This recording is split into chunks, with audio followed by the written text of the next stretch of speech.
All right, we are back. Welcome to GrokTALK. Thank you, Coalition of New Hampshire Taxpayers and bloggers at GrokTALK.com. We'd like to move into our second featured segment in the first segment of the program. Susan Olson, the esteemed Susan Olson. You were looking for something there. Here, I'm not sure where you were going. I wasn't even sure why I started going there. I don't have any idea. I don't know. We're gonna do Second Amendment issues real quick, and then we're gonna go to Brian. And so the new session is coming. The new session is coming. The new session is coming. And what we had all hoped following the election in November is that common sense and intelligence and goodwill and truth in advertising we're going to hold in the New Hampshire legislature. But as Guy so clearly described to us, the new leader of the House has sort of changed that. Move back. Hello. It's that big head here. Yeah. Go listen to the pre-show if you missed it. Yeah. But nevertheless, there were, if anybody follows legislative service requests on the General Court website, if you're really bored or weird and you have nothing better to do and you sit home and you watch legislation. I have a spreadsheet. Do you? I do. Do you? We were looking at a number of legislative service requests, which are bills before they are born.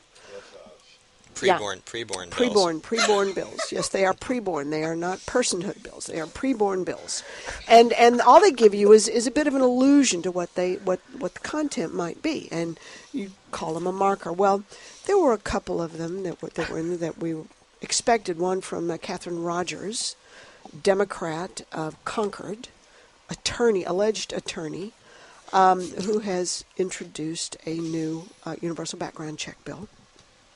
We knew that was coming. A couple of other bills regarding firearms that are going to come up. I think there's a total of 6 that I saw that are going to be up. One on concealed carry.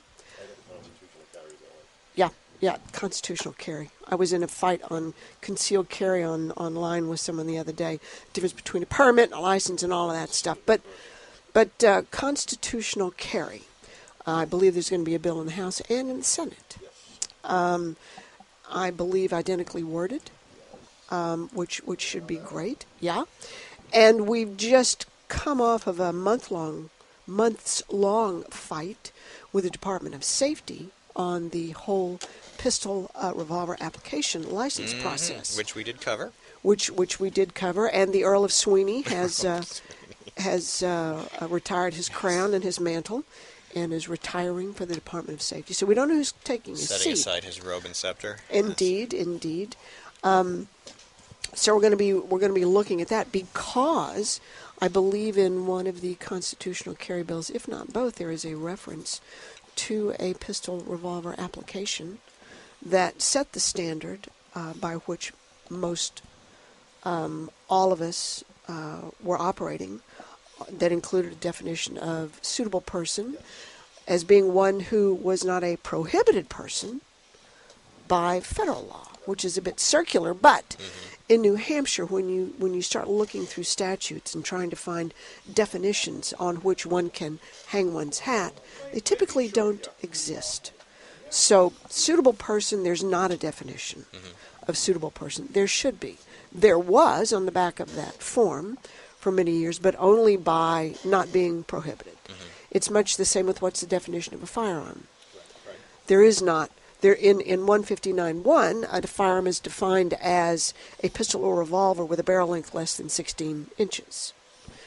But there's not a definition of firearm. So we've got all of this silliness in various parts of statutes regarding our inherent right of self-defense as codified and recognized by 2A of the New Hampshire Constitution and the Second Amendment to the U.S. Constitution. It's going to be in fact, the constitutional version is you can carry whatever you want, wherever you want.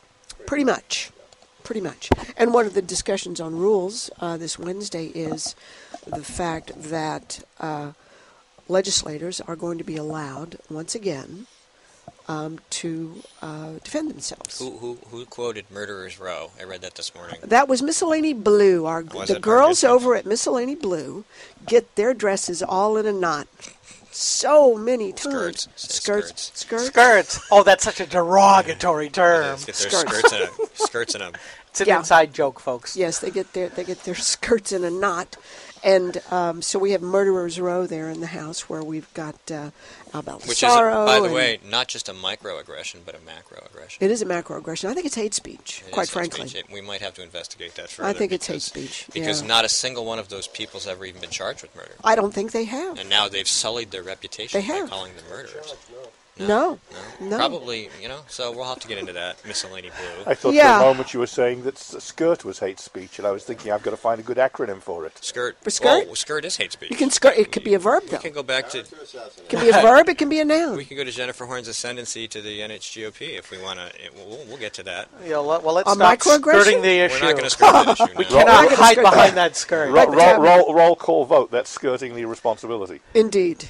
But interestingly enough, for the first time, I think, in history, or at least in recent history, all of the New Hampshire gun groups have decided to join forces and work together. Cool. That is unusual. It is a great thing, and it was a little rocky to get us started, but we've had a couple of meetings, and we've all sat down and said, we understand why we're here and what we're doing, and we may have some individual issues with a particular piece of legislation, but the goal is the same: to defend and uphold our natural rights. So I think the legislature may be very surprised when they see Pro-Gun New Hampshire and New Hampshire Firearms Coalition and Gun Owners of New Hampshire and the Women's Defense League and Gun Rights Across America walk in together to testify on legislation. So there may be a new 2A day. Well, it'd be like the same look on their faces when Custer ran into all those Indians for the first time they got along, right? Could be big old eyes like that. But it's that we've come to a point in New Hampshire that we have to seriously, formally join together to make sure that our elected leaders stop running over us. What does that say? We no longer have elected officials to whom we give our trust to do the right thing. They get elected, and then we've got to regroup on issue-specific areas to ensure that these... Go ahead, say it. Bastards. Thank you. Bastards. Thank you. Don't sell their vote for that, seat at the table. And it's a bit disturbing. In a state like New Hampshire, where it's so small, you would think that it would be easier to accomplish things. But I fear that because it's so small, it's easier to have been overtaken by a few, including Papa Smurf. So on either side. I find that strange, really, because, the whole point of having a large number of legislators is that there's one close enough to you to reach out and choke on any given day, and yet somehow the people are not doing so. Right, they're not. Well, it hasn't gotten so bad yet, okay? But it's getting there. There's a few in my district that I seriously wonder why the district tolerates them. Well, because they haven't hurt them bad enough. No. Yeah, you get to a point where you say, look, just leave me alone. If it doesn't bother me, leave me alone. I don't want to stick my head over the parapet. Well, remember what rule number one was? Politicians only respond to pain.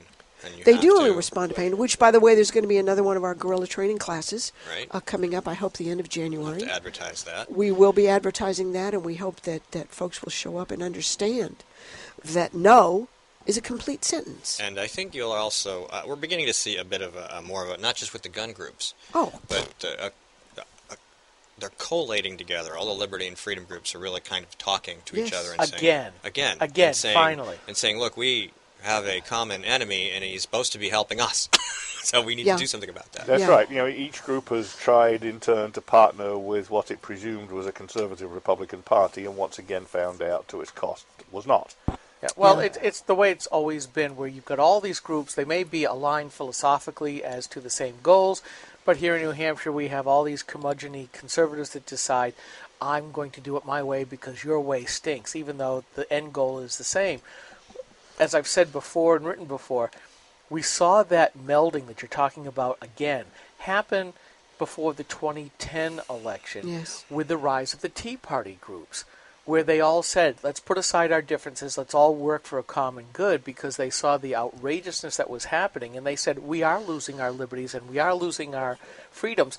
And most people don't understand, tyranny does not come just at the end of a gun from an invading force or a police state. No. It comes from the point of a pen. They understood it then they kind of disintegrated with the internal squabbling, as historically has happened, and now, thanks to you, we're starting to see that coalition coming back together again. All right, that's the end of the first segment. We'll be back with Brian Demjanovich. Thank you, Susan. Thank you, Guy. This is GrokTALK. Stay tuned, 3 minutes. We'll be right back.